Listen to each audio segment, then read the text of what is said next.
How's it going, everybody? Today we're going to be looking at the Legend of Zelda Breath of the Wild strategy guide that came with the bundle pack Switch, which came with the game, and it came with a special edition carrying case as well as a headset. It was basically the Zelda bundle for the Switch when it came out.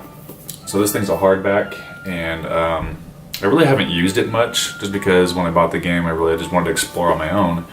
But lately I've opened this because I have not beaten the game yet, and this thing is a great guide. It's a great walkthrough, and it has all kinds of good things on it. So it's got a cool picture of Link crawling the mountain there on the side, which is what the game's all about.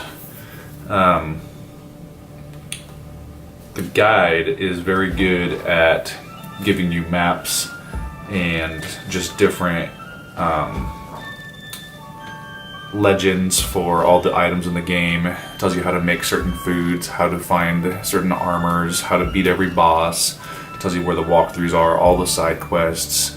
It gives you some extras in the back, which are spoilers or kind of like Easter eggs, as well as concept art, and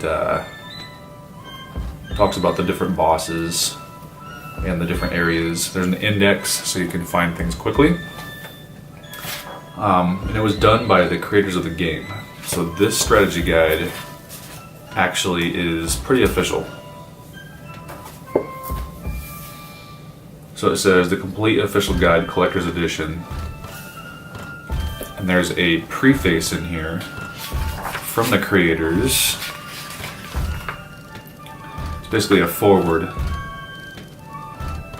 So the producer and the director of the game have helped develop this guide. So I think Breath of the Wild is a great game. I enjoy playing it. I love the open worldness of it. But I'll do that for another review. The strategy guide, as you can see from the inside of the book, is very well done. The art is great. The navigation is perfect. If you're looking for a strategy guide for Breath of the Wild, this is the one to get. I will link the guide in the description so you can see where to get it and how much it cost.